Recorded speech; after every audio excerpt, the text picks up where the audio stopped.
बिहार में प्रतिभा की कमी नहीं है। सारे सब्जेक्ट में बिहार के लोग तेज होते हैं और इंग्लिश में कमज़ोर होते हैं। नतीजा कि जो हायर एजुकेशन है या कोई कंपटीशन है उसमें हम फेल हो जाते हैं। और 2000 में रघुराम राजन का जो रिपोर्ट था बिहार को स्पेशल राज्य का पैकेज देने के लिए, भाई भाई में बंटवारा होता है तो संपत्ति का बंटवारा होता है। ठीक उसी आधार पर बिहार राज्य संवर्धन अधिनियम 2000 जब झारखंड अलग हुआ तो एक समिति बनी और समिति का फैसला था बिहार का लगभग जो विकसित हिस्सा था वो झारखंड में चला गया। तो बिहार को स्पेशल राज्य का पैकेज मिलना चाहिए। जिस तरीके से लाल बहादुर शास्त्री ने हरित क्रांति लाया था, जैसे दुग्ध क्रांति हुआ, श्वेत क्रांति हुआ, अब निश्चित तौर पर शिक्षा क्रांति की बात होनी चाहिए। एक सोनू नहीं है, बिहार में लाखों सोनू है। अच्छा, सोनू पर आ गए। सोनू अगर मुख्यमंत्री के सामने जाता है और कहता है कि मुझे अंग्रेजी नहीं आता है, हेड मास्टर स्कूल सरकारी स्कूल में पढ़ाई नहीं कराता है, अगर सरकारी स्कूल में पढ़ना नहीं चाहता है सोनू, तो जिम्मेदार कौन है? देखिए, इसमें कहीं को दो राय नहीं।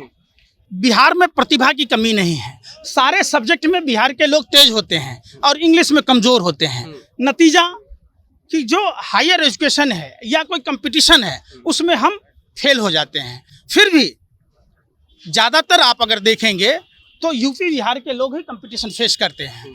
तो शिक्षा की व्यवस्था तो बिल्कुल ध्वस्त है। आप गांव-गांव में जब स्कूलों में जाएंगे, कई जगह छत से पानी टपक रहा है, कई गांवों में स्कूल नहीं है, लोग स्कूल नहीं जा पा रहे। तो ये चीज़ लड़ाई असली स्कूल की होनी चाहिए, कॉलेज की होनी चाहिए, अस्पताल की होनी चाहिए। कई अस्पताल आप ऐसे देखेंगे, इनमें से अधिकांश लोगों से आप पूछिए, और हमसे पूछने के बजाय आप अस्पताल के बाहर जब जाएंगे, आप पीएमसीएच चले जाइए, पटना की राजधानी है, ऐतिहासिक शहर है पटना। पीएमसीएच का स्वास्थ्य सेवा देख लीजिए, आप बता दीजिए। जब एक समान स्वास्थ्य नीति होगा, जब अफसर और नेता भी वहाँ इलाज कराएंगे, जब नेता और अफसर के बच्चे भी उस स्कूल में पढ़ेंगे, तो निश्चित तौर पर सुधार होगा। और इसके लिए सरासर सरकार दोषी। अच्छा, ठीक है, आप वो इन सब बातों को खत्म करते हैं।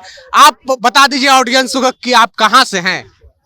मेरा घर दरभंगा बिहार पड़ता, और हम लोग बिहार में ही आए हुए हैं कि 5 सूत्री कार्यक्रम है। बिहार के गांव-गांव में घूमकर हम लोग अपील कर रहे हैं। 5 पोस्ट कार्ड लिखने हैं। एक स्थानीय विधायक, चाहे वो किसी भी पार्टी का हो, स्थानीय सांसद, चाहे वो किसी भी पार्टी का हो, और जल संसाधन मंत्री, प्रधानमंत्री और राष्ट्रपति के नाम से 5 सूत्री कार्यक्रम है। बंद औद्योगिक इकाइयों का पुनर्गठन हो। दूसरा, बिहार में बाढ़ समस्या का निदान हो। तीसरा, एक समान शिक्षा नीति, एक समान स्वास्थ्य नीति। और 2000 में रघुराम राजन का जो रिपोर्ट था बिहार को स्पेशल राज्य का पैकेज देने के लिए, भाई भाई में बंटवारा होता है तो संपत्ति का बंटवारा होता है। ठीक उसी आधार पर बिहार राज्य संवर्धन अधिनियम 2000 जब झारखंड अलग हुआ तो एक समिति बनी और समिति का फैसला था बिहार का लगभग जो विकसित हिस्सा था वो झारखंड में चला गया। तो बिहार को स्पेशल राज्य का पैकेज मिलना चाहिए। तो इस मांग को लेकर हम लोग गांव-गांव जा रहे हैं और दलगत भावनाओं से ऊपर उठकर, आप हो सकता है किसी और पार्टी के हों, आप विचारधारा नहीं रखते हो, फिर भी एक आदमी को सहयोग के तौर पर मात्र 5 पोस्ट कार्ड लिखने हैं। 50 पैसे का पोस्ट कार्ड, 2.5 रुपये का खर्चा है। लोगों को, हर आदमी को लिखना चाहिए, ताकि सत्ता में बैठे हुए मठाधीशों को ये पता चले कि अब बिहार जाग चुका है। बिहार को भीख नहीं, अधिकार चाहिए, और अधिकार की लड़ाई बिहार लड़ेगी निश्चित तौर पर, और इसमें सफलता भी मिलेगी। तो ये थे हमारे साथ में पंकज श्रीवास्तव। बहरहाल आपको हमारा ये बातचीत कैसा लगा, आप अपनी प्रतिक्रिया कमेंट बॉक्स में जरूर दें। अगर आप यूट्यूब चैनल पर देख रहे हैं तो चैनल को सब्सक्राइब कर लें, फेसबुक पेज पर देख रहे हैं तो पेज को लाइक कर लें। बहुत बहुत धन्यवाद।